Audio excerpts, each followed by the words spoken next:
Y'all, I know it's been a minute, but I'm back. My name is Alfia Williams, and I thank you guys so much for tuning into my channel once again. So, I was requested not once, but twice um, to do a review on some movies.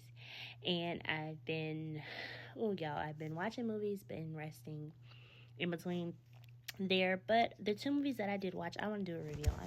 And the first one is The Bad Orphan, focusing on Jessica and Carly, Raina's loving parents, whose family, after many years of striving to expand, is thrilled to adopt Gabby, an 8-year-old orphan born with special needs. But little do they know, they're in for a twist and plot twist. So, I'm going to go ahead and say it. They need to go ahead and do a part two because I got confused. Because I was like, okay, y'all, it's going to be major spoiler alerts. Come in, sit down, let's talk about The Bad Orphan. So, Jessica and Carl have been married, and they have a beautiful daughter named Raina. I think Raina was 15 or 16, and she's a runner. She's a track star.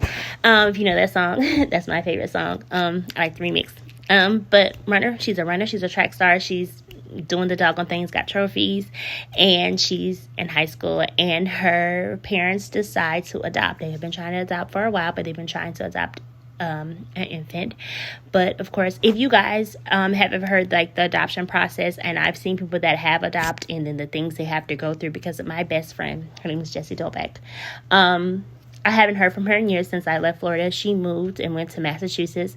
So hopefully one day that we reunite. I still have the blanket that she gave me and the best friend. It's called Fairy Best Friends. And I think of her very often. I think I found her one time on Facebook, sent her a friend request, but I'm not sure if she gets on Facebook. But I did send her a message, but she never reached back out. But if you're ever listening, this is your friend from Atlantic Inclusive Academy on Merritt Island, Florida. It's me. I hope all is well.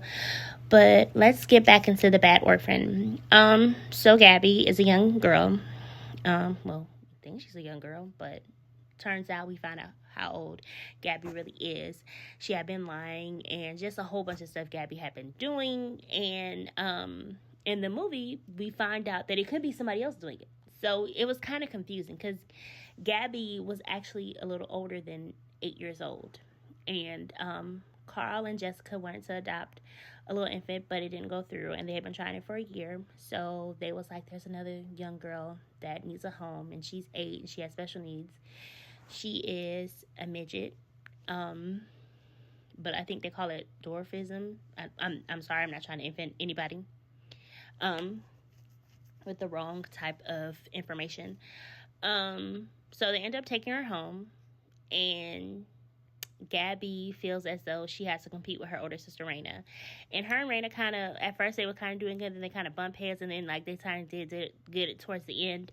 And Jessica ends up getting locked up in a nut hospital because they think she's the one doing all this stuff. But I'm gonna go ahead and say, at first I thought it was Gabby, and then it looked like it might have been Jessica. But I'm gonna go ahead and say it. The movie was very confusing at the end, but it was a really good movie. It had me on the edge of my seat. But when you get confused, you're like, okay, what the hell are we doing? But you know what, you guys? I think it deserves a part two. I know a lot of people had mixed reviews about it, saying this is like The Orphan, or that's like that story based on a true story about the young girl that they thought was older, but she wasn't. I didn't really read into the story, but I've heard about it. But The Orphan, when I watched it when I was younger in high school, I was like, whoo, this girl really not a child. She's an old woman. She has that hold, confusing people. And I know they did a part two to The Orphan. I never watched the part two. A lot of people said it was a good movie, and a lot of people said they was really disappointed because I know it was the same girl that reprised the role, but I'm going to go ahead and say they waited too long because she was much older then. Because when she played the movie, she was like younger than when she played that movie.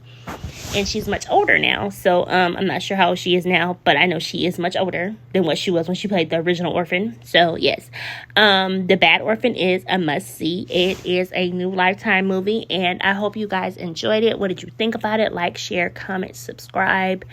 I'm definitely hoping that they do a part two, because I'm gonna go ahead and say it. I know Lifetime has changed, and we talk about this all the time in my groups, that Lifetime has changed. And yes, I do agree. It's not the same movies that we used to watch when we were growing up, but they're still good. So they're not as okay. I wouldn't say they're as good as it was in the 90s and the early 2000s, but I will say this: I know things change all the time. Just like when people say like Tyler Perry's old stuff is better than his new stuff, and I do kind of agree. Some of his new stuff he has hits and misses, like Jasmine Blue, very good movie. I should do a review on that. That was a really good movie. I watched it when it first came out. I would watch it again, but it was so sad. But it was one of those you can watch again. It was sad, but you just you can surpass the sadness. Now, a movie I always wanted to do a review on is The Lost Valentine, but I had to come to the realization that I had to watch the movie again, and it was just tremendously sad.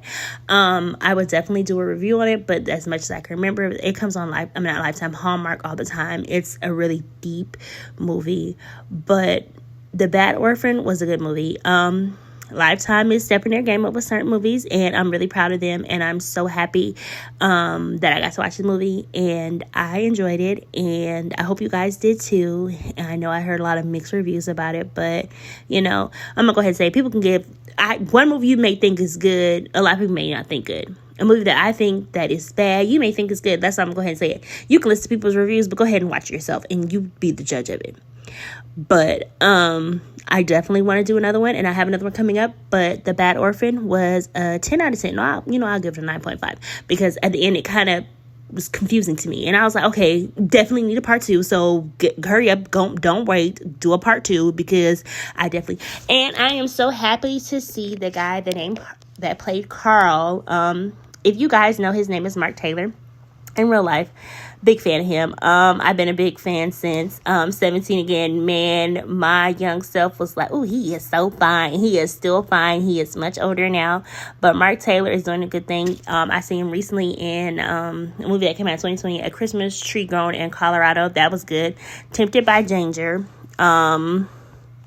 Christmas Bells. He's been in a few things. He's been in Greenleaf, The Young and the Restless, The Umbrella Academy, The Women. Some of these things that I'm mentioning, I haven't seen all of them, but some I have, and some, But I am really good that they are still casting him, and he's still doing acting because he is fine. Look up Mark Taylor. If you haven't seen 17 again with Tia and Tamara Mari, and with him playing as a grandfather when he was younger, because it's just a good movie. I love 17 again. It makes me like, that's the old Disney. I don't care what nobody says. Old Disney always outshine the new Disney, in my opinion. But I was happy about seeing Mark Taylor playing Carl, and him still, acting and still doing his thing into his bag, because that man is fine. If you haven't already, please like, share, and subscribe. I'm also doing other content for clothes, shoes, food, everything. I just want you guys to subscribe. Let's go on this journey together. If you haven't already, follow me on TikTok at Your Daddy House, and on Instagram at Cookie at Your Daddy House, and also on Facebook as Williams AJ.